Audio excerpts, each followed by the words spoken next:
Pessoal, hoje eu gostaria de falar com vocês um pouco sobre esse tema da culpa e como conviver ou se livrar dela ou vencê-la. Talvez seria até melhor, como superar o sentimento da culpa, como curar o sentimento da culpa.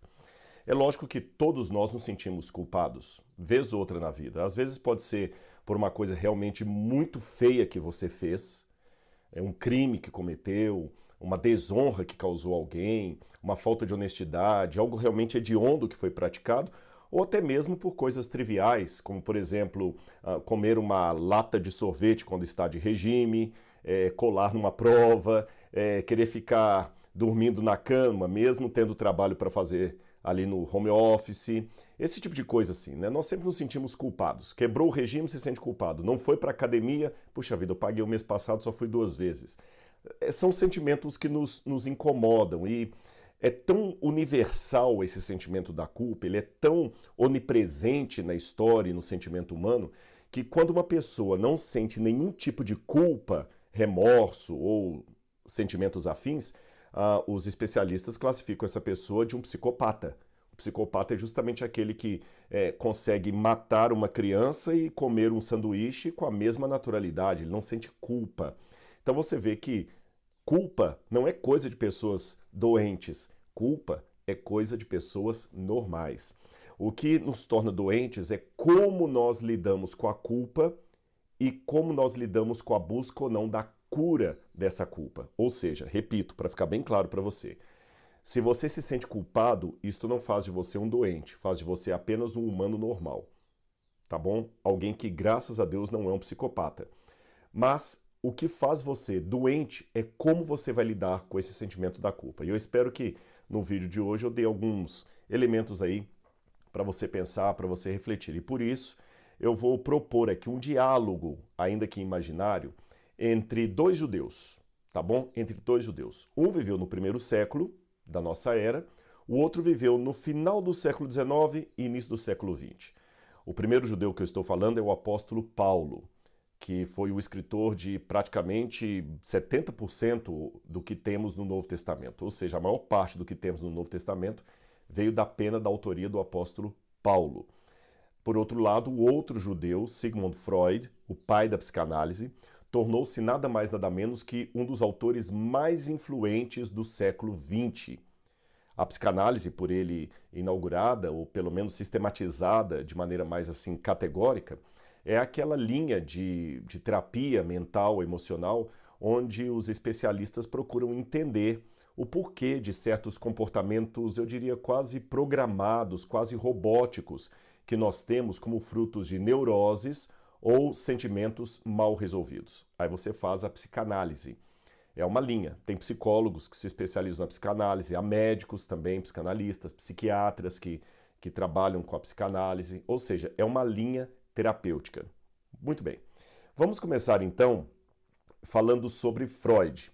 E aí de Freud eu puxo as semelhanças com o apóstolo Paulo, tá bom? A primeira eu já falei, os dois eram judeus e os dois beberam em fontes judaicas. Por isso você vai ver tanto Freud como Paulo usando expressões muito parecidas. Freud fala de culpa, redenção, fala de Moisés, fala de palavras oriundas das escrituras sagradas, assim como Paulo. Paulo fala de Adão, Paulo fala de Moisés, Paulo fala de culpa, redenção. Além dessas semelhanças iniciais, outra coisa que me chama atenção comparando Freud e Paulo, e imaginando um possível diálogo entre os dois, eles concordariam com esse sentimento universal de culpa. Freud dizia que todos nós nos sentimos culpados. E Paulo ia na mesma situação. Quando você vai aqui em Romanos, capítulo 3, versículo 10, Paulo diz aqui, olha, eu vou ler para você. Como está escrito, não há justo, nenhum sequer. Aí eu vou para o verso 23, ele continua dizendo, Paulo, pois todos pecaram e carecem da glória de Deus. Então, pelo menos nesse ponto aqui, Paulo e Freud parecem estar em pé de igualdade. Os dois admitem que nós nascemos já com um sentimento de desconforto, aquela sensação que algo está diferente do que deveria estar. Não importa se você é um ateu, um agnóstico, um crente, cristão, muçulmano, judeu, não importa. Esse é um sentimento universal. Nós nascemos com um desconforto emocional, a sensação de que algo está errado com a vida e com cada um, com nós mesmos, não conosco mesmos, como alguns querem. Algo está errado e nós nos sentimos culpados. Tanto Paulo quanto Freud analisam isso aí como sendo um sinal de culpa. É interessante que Freud, em alemão, significa justamente algo ligado à alegria. E ele é o que mais sistematizou a sensação da tristeza, do desconforto. Que contraste, né? Apenas uma curiosidade aqui que é apenas um comentário análogo. Mas vamos continuar. Uma outra situação assim que de pressuposto, aí eu já tenho que colocar Freud e Paulo em situações opostas, é que Freud foi ateu e considerava a religião algo a ser superado porque a religião era nociva à humanidade. Freud foi muito áspero contra a religião e contra Deus. E antes que você fale assim, então pronto, Rodrigo, não precisa nem perder tempo em falar de Freud, vamos ficar só com Paulo. Não, eu acho que o diálogo é bem-vindo, principalmente porque eu não posso, num velho ditado que a gente repete, jogar fora a água suja, a bacia e a criança junto depois do banho. Né? Quem é pai e mãe entende o que eu estou falando. Você deve jogar fora só água suja, fique com a criança e a bacia. Freud, em que pese as minhas discordâncias dele, em princípio também por essa negação que ele faz de Deus, Freud fez um brilhante trabalho sistemático de descobrir a questão do inconsciente, como ele atua entre nós. O inconsciente é como se fosse um eu que você não percebe que está aí e ele fica constantemente dando ordens para você e para as pessoas em redor. É um inconsciente que muitas vezes faz você perder um emprego por mais preparado que você estivesse, porque você responde todas as perguntas aqui para o futuro empregador de maneira tácita, equilibrada, consciente e tudo mais, mas lá no fundo você tem um trauma no seu inconsciente que está mandando uma mensagem para ele assim, eu não mereço ser feliz, eu não mereço ser recompensado, eu não mereço ser valorizado. E você fala com ele de maneira inconsciente, mande-me embora, não me aceite. E muitas vezes acontece que esse empregador vai falar, olha, obrigado, qualquer coisa a gente entra em contato e joga o seu currículo no lixo e depois de alguns dias ele mesmo comenta com alguém, gente, foi um rapaz tão brilhante lá no meu escritório pedir um emprego e ele tinha todas as qualificações, mas por alguma razão eu não quis empregá-lo, não sei por quê. Aqueles mais místicos vão falar assim, o meu anjo da guarda não bateu com ele, com o dele. Alguém fala, o meu santo não foi com o dele. Ou outra forma de falar assim, alguma coisa me preveniu, não contrata esse rapaz não. Muitas vezes, não estou negando o aspecto espiritual, mas muitas vezes isso se dá porque o inconsciente dele, que se acha um loser, um perdido, deu uma ordem ao seu inconsciente, não me ame, não me respeite, não me valorize. E assim vai, tem muitos casos. Tem pessoas que ele tem no inconsciente dele uma ordem que ele tem que ser abusado, então ele fica sempre sendo abusado. Isto não isenta o abusador da culpa, tá bom? De maneira nenhuma isenta o abusador da culpa. Eu também tenho que ter um inconsciente meu sadio para que eu não obedeça ordens de comando de um inconsciente doentio. Não é porque o outro está pedindo inconscientemente para ser abusado que eu estou liberado por Deus para abusá-lo. Não, abusar dele, de jeito nenhum, de jeito nenhum. Mas eu digo que além das nossas comunicações verbais, comportamentais, por escrito, por vídeo, há muito mais comunicações dos inconscientes com os inconscientes. Então nesse ponto, palmas para Freud. Ele falou muita coisa precisa, nós devemos a ele esse conhecimento acerca do inconsciente. Mas vamos continuar. Por que Freud, antes de ficar só condenando o ateísmo de Freud, é interessante a gente perguntar por que Freud não acreditava em Deus. Aliás, essa ideia, porque Freud não acreditava em Deus, foi até título de um livro de Ana Maria Rizzuto. Ana Maria Rizzuto, acho que é Rizzuto porque escreve R-I-Z-Z-U-T-O. Ana Maria Rizzuto. Procure esse livro, ele é muito interessante. Ela traça uma psicobiografia de Freud. Ela deixa bem claro no livro, já na introdução, que ela não procura fazer uma análise psicoterapêutica de Freud, não é isso. Ela não entende que Freud sentou no divã dela e ela começou a analisar o Freud, mas de certa forma ela faz uma psicoanálise através das cartas que Freud deixou dos seus comportamentos, e ela procurou responder essa pergunta: por que o Freud negava tanto a Deus? E é importante, mesmo que eu queira falar sobre o sentimento de culpa nesse vídeo, eu acho importante eu apresentar Freud para vocês nesse viés, porque esse entendimento de Freud vai fazer você compreender por que ele falou algumas coisas que eu vou citar daqui a pouquinho. Então vamos lá. O Freud, ele teve uma série de perdas físicas e emocionais desde a mais tenra idade. Primeiro, a relação dele com o pai dele, Jacob, que era muito religioso. Anota esse detalhe aí que isso é importante. O pai de Freud era muito religioso, era um judeu bem praticante, bem praticante. E era um homem péssimo como pai, péssimo como pai. Isso não justifica tudo, mas explica muitas questões. E além de ser péssimo, o Freud, quando criança, ele se apegou mais a quem? A um avô paterno, a um tio e à babá que ele tinha.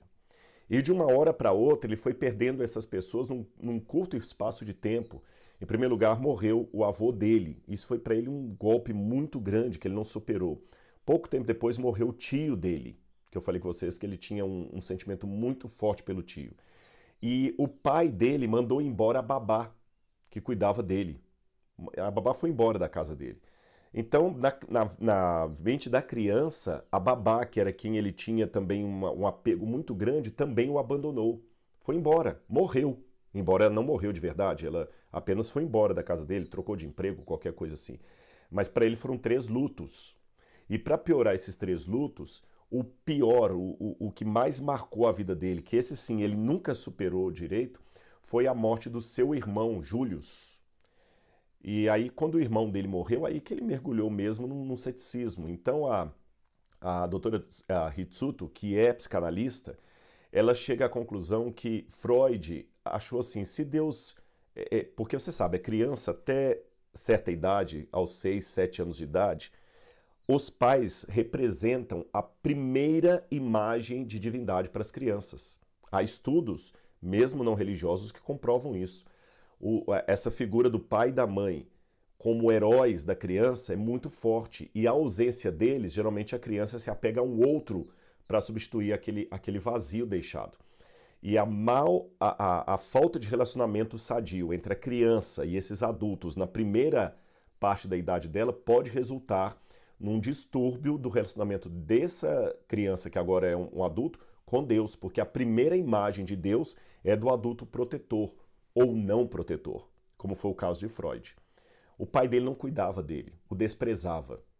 Então ele criou no inconsciente dele a programação seguinte: nós temos a carência da proteção, mas essa proteção não existe. Porque eu não fui protegido nem pela minha babá, ela me abandonou, isso no inconsciente.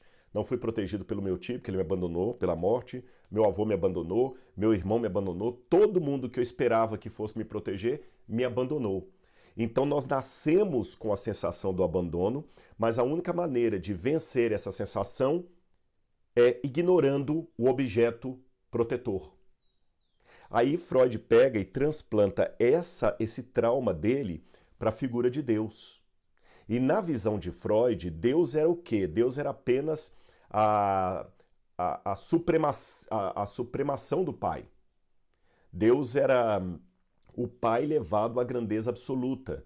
Freud dizia que Deus era o substituto. E essas frases estão nos livros dele, tá? Eu não sou especialista em Freud, não li tudo que ele escreveu.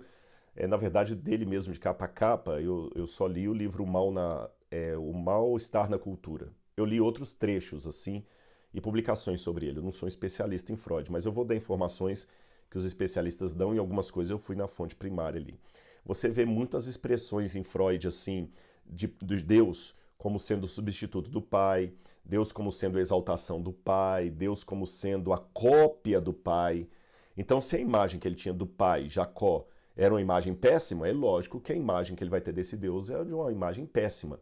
Só que doía tanto na cabeça de Freud o abandono do pai terreno, que ele preferiria ter sido um órfão a ter tido o trauma da rejeição. Porque você sabe, quando você nasce e é órfão, você sabe que não tem pai e mãe porque eles morreram num acidente automobilístico, por isso que você nasceu sem pai e sem mãe. Agora, a dor de não ter pai e mãe, porque eles estão vivos, mas abandonaram você, ou rejeitaram você, ou não tiveram nenhum apego emocional a você, é muito maior do que o primeiro caso. E Freud estava nessa situação. Então, a dor de saber que tem um Deus lá em cima, que não me protegeu, assim como Jacó não me protegeu na cabeça de Freud, não, é muito grande essa dor. É melhor imaginar que não tem ninguém lá em cima. Então Freud dizia que a nossa carência de Deus é a carência de um pai protetor, e a solução para os nossos problemas é solucionar essa carência do pai protetor. Aí aqui, na minha opinião, Freud deu um tiro no pé e na sua teoria, apesar do brilhantismo dela, em função dos seus traumas não resolvidos. A Bíblia, eu estou falando de Paulo, mas a Bíblia, de um modo geral, vai na contramão disso. A Bíblia já parte do pressuposto que nós temos uma carência de Deus e que nós temos que buscar a Deus. Quando você vai aqui, por exemplo, no Salmo 42, Salmo 42 é um dos textos mais lindos que tem aqui, o Salmo 42, 1 e 2. Estou em Isaías aqui, perdão. Salmo 42, 1 e 2. Só um minuto que eu vou ler para vocês aqui, ó. Salmo 42, 1 e 2. Vamos lá. Salmo 42, 1 e 2. Assim como a corça suspira pelas correntes das águas, assim por ti, ó Deus, suspira minha alma. A minha alma tem sede de Deus, do Deus vivo. Percebeu? A minha alma tem sede de Deus, do Deus vivo. Quando você vai em Eclesiastes também fala assim, que Deus colocou no coração do homem a eternidade, olam em hebraico, quer dizer a sede do eterno, do transcendente e tudo mais. A diferença é que a Bíblia, a semelhança entre Freud e a Bíblia é que ambos admitem a carência de Deus. A diferença é que a Bíblia diz que o objeto da carência existe. Para Freud, o objeto da carência não existe, enquanto para a Bíblia, a solução para a carência é encontrar com o objeto dela. Para Freud, a solução da carência é admitir que ela nunca será satisfeita e tentar conviver com essa dor. Tá bom? Isso aí que é a grande diferença de Freud. Agora, me chama a atenção que Freud nunca conseguiu ser um sujeito bem resolvido até o final da sua vida. Tem uma autora australiana chamada Janine Burke. Ela escreveu um livro muito interessante também, Os Deuses de Freud. É um especialista em Sigmund Freud. E ela conta uma coisa que dificilmente a gente ouve por aí em palestras.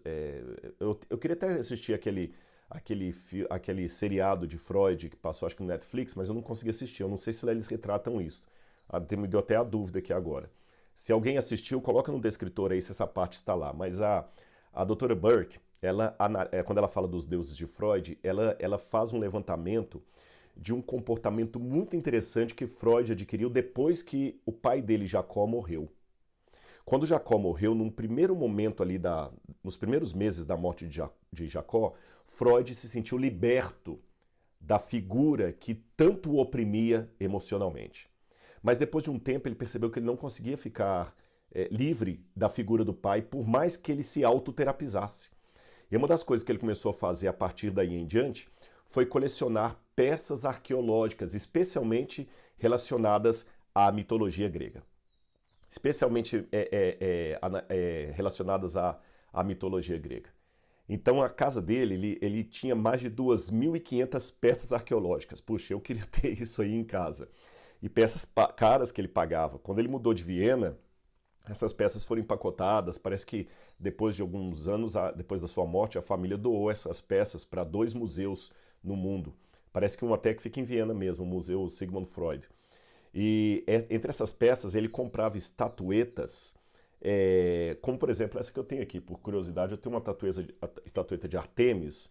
Eu não sei se Artemis estava ali, mas ele tem muita estatueta grega e originais. E ele tinha um costume de, quando ele comprava essas estatuetas, ele fazia uma cerimônia de recepção dessa estatueta na coleção dele. Às vezes até com um jantar. Mas não tinha pessoas convidadas, era só ele e a estatueta.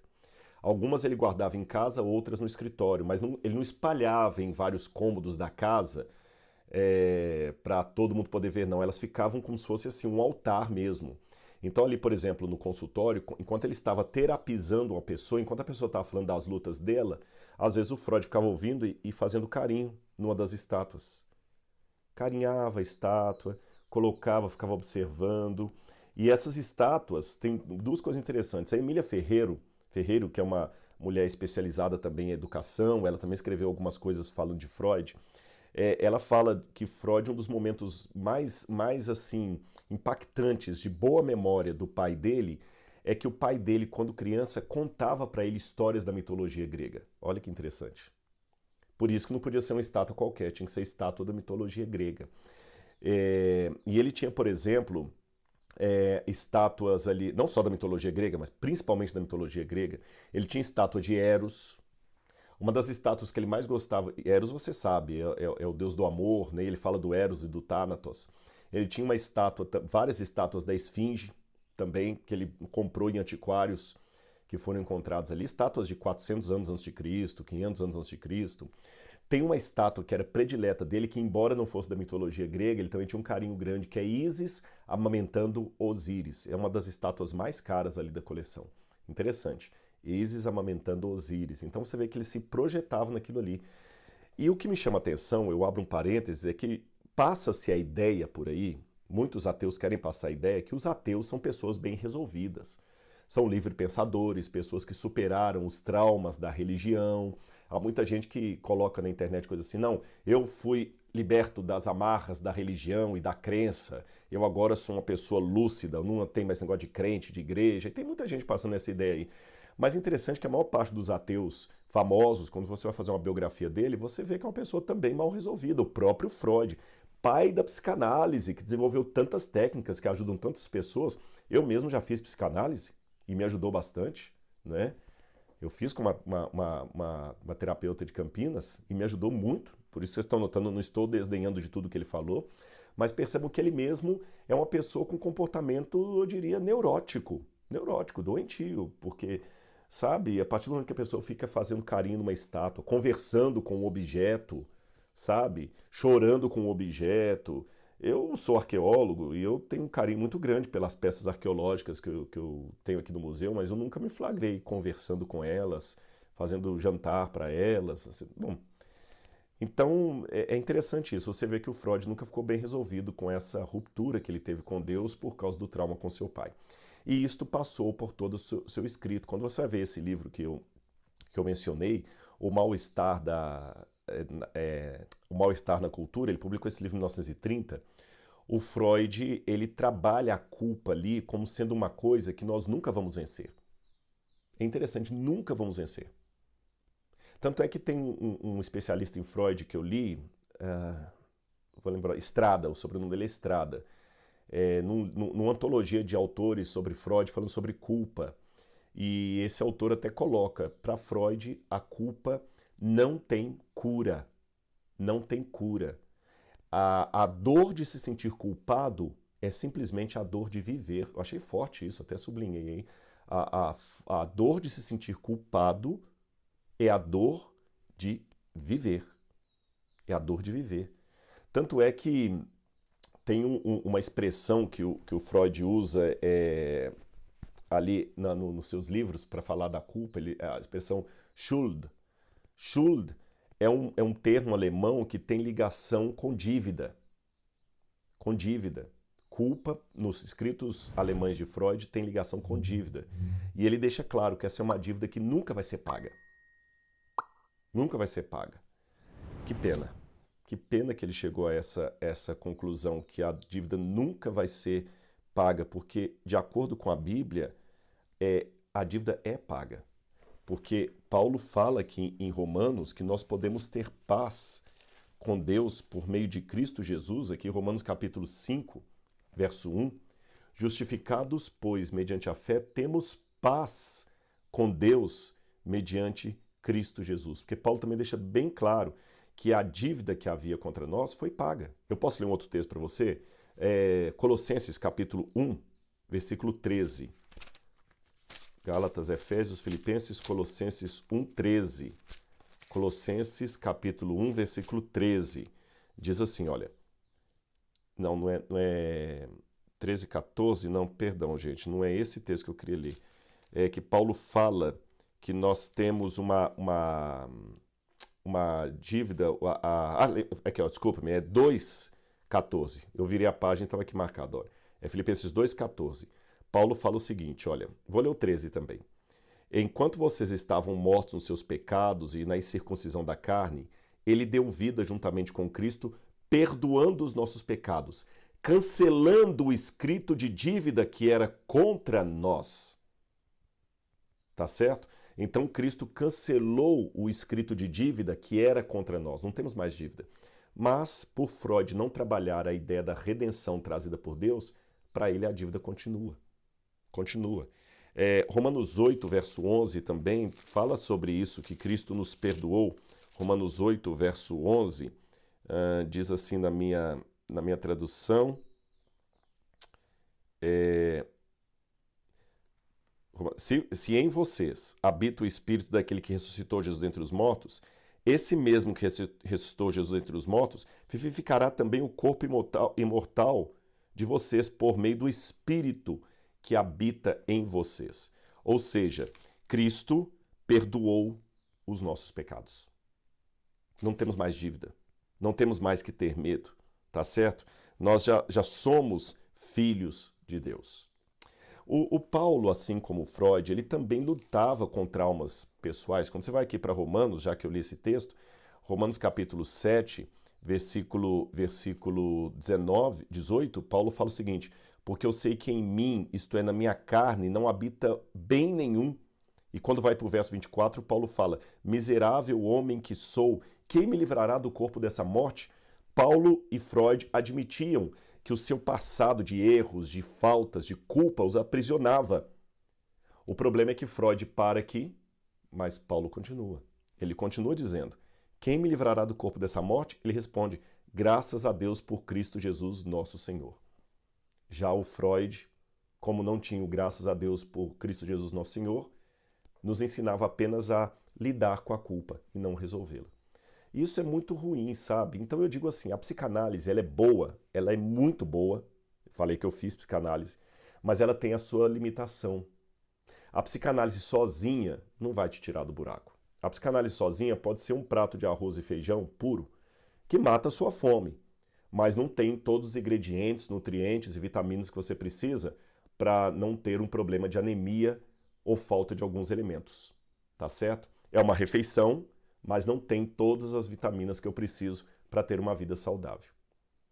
Aliás, é curioso que o Freud também, justamente por admitir que a culpa não tem cura, por isso que o Freud ensina a conviver com isso, o Freud ele faz uma análise para mim espetacular. Como eu falei, o problema de Freud é que ele pega o metrô correto, mas ele desce na estação errada. Ele desce uma estação antes do destino.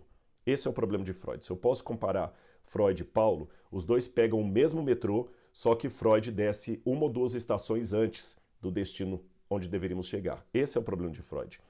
Então ele dizia, por exemplo, aqui está um lado espetacular dele, que as pessoas, ao invés de se sentirem culpadas, elas se sentem doentes. Essa expressão está no livro O Mal-Estar da Cultura, de 1930. Eu achei isso espetacular, porque ele fala assim, a pessoa olha para si mesmo, mas ele não quer se sentir culpado. Mas ele não quer se sentir culpado, mas ele se sente culpado. No inconsciente ele é culpado, ele só não admite isso conscientemente. Aí o que acontece? O que você tem que fazer com uma pessoa culpada? Puni-la pela sua culpa, não é assim? Uma pessoa que está com dívida, o banco vai e confisca os bens dele. Alguém que matou, o juiz vai e determina prisão para ele. Ou seja, o culpado tem que pagar, o culpado tem que ser condenado. Então, como é que o inconsciente me condena pela minha culpa? Me tornando neurótico, me tornando doente. Aí Freud faz essa comparação. A culpa está entre todos nós, mas as pessoas não se sentem culpadas, elas se sentem doentes. Porque é isso mesmo que elas são. Elas ficam se punindo, se punindo. E tem um autor muito interessante chamado David Began. O livro dele é antigo, tem mais de 50 anos, Culpa, onde a psicologia e a religião se encontram. O Dr. David Began, ele faz uma analogia muito interessante entre hospital e penitenciária. Você sabe que a palavra penitenciária vem do latim, e penitenciária significa onde você cumpre a pena, onde você se se expurga da sua culpa, né? Se expurga da sua culpa. Tanto é que, olha, penitenciária. Quando você está na igreja católica e você tem um pecado, o padre vai lhe dar uma penitência. Já ouviu essa expressão? O padre dá a penitência. O juiz põe você na penitenciária. Penitência e penitenciária vem da mesma raiz latina. Culpa, culpa. Aí o Dr. David Begin faz uma comparação entre as penitenciárias e os hospitais. Ele falou que do ponto de vista da culpa, os dois estão em pé de igualdade. O que é preso na penitenciária é porque é culpado. E a maioria dos que estão presos em hospitais também estão ali porque são culpados. Ele mostra uma série de estudos, por exemplo, que revelam, acredite se quiser, que cerca de 75% das pessoas que estão internadas nos hospitais com as mais diferentes moléstias estão internadas ali por um problema de saúde resultante de uma culpa mal resolvida ou um perdão que não foi dado a alguém. Problemas de culpa. Note, eu não estou falando que 100% das pessoas estão ali por culpa. Não adianta você mal interpretar o que eu estou falando e falar assim, Rodrigo, você é muito cruel. Minha mãe morreu de câncer no hospital e foi a pessoa que mais perdoou que eu já conheci. Eu não estou falando 100%. Eu estou falando 75%. Tá bom? Há muita gente que está no hospital porque estamos nesse mundo. Eu estou lá no hospital, o carro veio, me atropelou, eu fui acidentado e estou ali. Há pessoas que adquiriram um câncer como fator genético. O pai morreu de câncer, ele teve no DNA dele o câncer também. Não estou dizendo que 100% das pessoas é problema de culpa, mas 75% é um número alto. Se as pessoas fossem melhor resolvidas com a questão da culpa, talvez a maior parte dos hospitais poderia estar vazia. Esse é o ponto. E o Dr. David Begin dá muitas fontes ali do que ele fala. Agora, esse aqui é o interessante da questão. Se eu for pela ala de Freud, que não tem cura, eu só tenho que conviver com a culpa, isso é ruim. Isso é ruim. E cuidado, há uma certa cura para a culpa hoje que também não cura. É aquela ideia das pessoas de sublimarem o erro dele para fingir que nada aconteceu. Tá bom? Hoje tem muita gente que é culpada, tá errado, mas ele não quer que ninguém o culpe. Ele quer amor. Cuidado, meus amigos, cuidado, cuidado. Eu entendo que os seus traumas podem ter levado você a ser uma pessoa promíscua. Nem por isso eu vou falar que você pode ser promíscuo, porque tadinho, ele é promíscuo porque ele teve problemas na infância, coitadinho. Existe muito uma galera, aí até pregadores do evangelho, sabe, que não querem mais chamar o pecado pelo nome. Quer dizer, ele até chama o pecado pelo nome daquele que discorda dele. Quando a pessoa discorda dele, ele chama o pecado pelo nome. Mas quando a pessoa é par com ele, aí ele vem com esse discurso. Não, tadinho, você não pode julgar. Não, a gente tem que amar, tem que amar. Não, não. Jesus, quando ele perdoou a mulher adúltera, ele falou, agora eu também não te condeno, porém vá e não peque mais. Romanos capítulo 6, versículo 1 diz assim, que diremos então? Continuaremos no pecado para que a graça de Deus aumente ainda mais? De maneira nenhuma. Como viveremos no pecado nós que para ele morremos? Então, pessoal, é aquela velha frase que eu ouvi logo que eu entrei para a igreja. Deus odeia o pecado, mas ama o pecador. Hoje eu tenho que falar essa frase ao contrário. Deus ama o pecador, mas continua odiando o pecado. Porque as pessoas agora só leem pela metade. Ou dão a ênfase só no final. Deus odeia o pecado, mas ama o pecador. Deus odeia o pecado, mas ama o pecador. Calma. Hoje eu tenho que falar ao revés. Deus ama o pecador, mas odeia o pecado. Isso também não significa um perfeccionismo, que uma vez que eu me converti a Cristo e recebi o perdão, que eu nunca mais pecarei de maneira nenhuma. A Bíblia fala que pode ser que haja pecados depois de ter encontrado com Cristo, mas o que eu faço nesse sentido? 1 João 2, verso 1. Meus filhinhos, escreva essas palavras para que vocês não pequem. Mas se alguém pecar, temos um advogado junto ao Pai, Jesus Cristo, o justo. Que, aliás, essa palavra até é paráclitos, né? Não, acho que aqui não é paráclitos no Espírito, não. Eu nem esqueci como é que está no grego. É uma palavra mais forte ainda do que advogado. Esqueci mesmo agora aqui como é que está aqui no Apocalipse. João, 1 João, capítulo 2, versículo 1. Tecnamu, meus filhinhos, tautagrafou, essas coisas escrevo em mim, a fim de que não pequeis, né? hamartete, kai esen hamarti, se pecamos, tem um parácliton. Isso mesmo, é paráclitos. Temos um paráclitos junto ao Pai. É aquele que nos apoia mesmo, que está ali conosco, tá bom? Eu gosto de uma expressão que o Leandro Quadros, meu amigo, faz. Ele disse o seguinte: nós podemos ser pecadores, o que não podemos é ser pecadeiros, né? Quer dizer, ficar sempre gostando, acariciando o pecado. Então, como resolver a questão da culpa? Eu termino esse vídeo aqui dizendo para você que, para o Freud, a culpa surge pelo seguinte: ele divide o nosso inconsciente, o nosso eu, melhor dizendo, em 3 pessoas duelando. A primeira é o id. O id, para Freud, é o nosso instinto, os nossos impulsos, os nossos desejos, desde a mais tenra idade, o id. O superego é o desmancha-prazeres do id. É o moralista, é aquele que fala isso aqui não pode, é o que põe regras, limites. E o ego é o que está no meio dos dois ali, equilibrando a briga dos dois. Então tem o id, o superego e o ego no meio ali, você entendeu? O id fica querendo comer doce, o superego fica, não, você vai engordar, né? O id fica querendo azarar a menina, o ego fala, não, você tem que se conter. E o superego. E o ego fica no meio dos dois ali, né? Paulo também falou que nós temos elementos em conflito dentro de nós, mas Paulo não falou de 3, ele falou de 2, 2 naturezas. Uma natureza pecaminosa e uma natureza do bem. Depois você pode ler na sua Bíblia aí, em Romanos capítulo 7. Ele fala que quando eu faço uma coisa boa, é o novo homem que Cristo coloca em mim. Quando eu faço uma coisa ruim, é o velho homem me levando sempre para o mal. Esse velho homem, nós já nascemos com ele. Por causa do pecado de Adão, nós nascemos com essa propensão para o pecado, tá certo? Adão causou um estrago muito grande na humanidade. Ou seja, para ser pecador, eu não preciso pecar, basta nascer, porque eu já nasci com essa natureza. Santo Agostinho, no livro Confissões, ele falava, por que eu quero roubar frutas no quintal do vizinho quando eu era criança? Peras. Não era fome, porque tinha comida na minha casa, não era vontade de comer pera, tinha pera na minha casa, mas é porque o que era proibido me seduzia.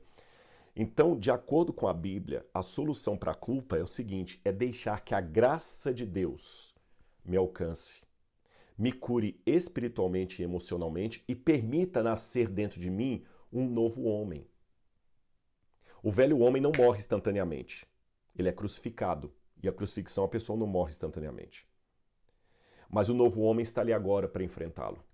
Tá certo? O novo homem está capacitado pela graça de Deus. É por isso que Jesus falou a Nicodemos, o que você precisa é nascer de novo. Nascer da água e do Espírito. E quando você nasce da água do Espírito, você nasce para uma nova vida. Jesus não quer tornar você uma pessoa melhorzinha, tá bom? Jesus não quer tornar você uma pessoa bem resolvida. Ele quer tornar você e a mim nova criatura. Nova criatura. O que você tem que entender é que os seus pecados, os seus erros, essa dívida, ela foi paga, não por você, mas por Cristo Jesus. Aceite a Cristo como seu salvador pessoal.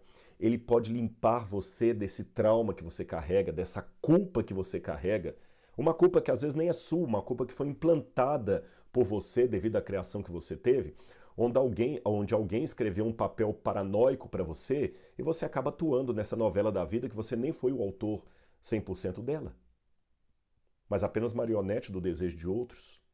Deixa Cristo libertar você. Ah, se Freud tivesse tido um encontro com Jesus como eu tive, talvez ele teria superado as perdas da infância e o trauma do seu pai Jacó. Talvez ele não precisaria de estatuetas para poder controlar a sua culpa e o seu sentimento de vazio, porque ele teria algo muito melhor do que ídolos, que como judeu ele deveria saber. Ídolos não salvam. O que salva é o Deus de Israel. Que pena que Freud não teve esse encontro. Não vou julgá-lo. É entre ele e Deus. Só lamento. Lamento não por condenar Freud. Lamento por tristeza. Porque eu tenho certeza, o estudo dele seria muito mais completo. Muito mais completo. E a contribuição dele para a humanidade, muito mais. Se ao invés de falar apenas do ser humano e seus traumas, ele também olhasse para o Criador e a sua solução. Deixe Cristo libertar você do pecado. Você cometeu alguma coisa muito ruim? Ajoelhe-se agora. Peça perdão a Deus. Porque, de acordo com a Bíblia, Ele é fiel e justo para nos perdoar os pecados e nos limpar de toda injustiça. Um grande abraço e até o nosso próximo encontro. Tchau, tchau.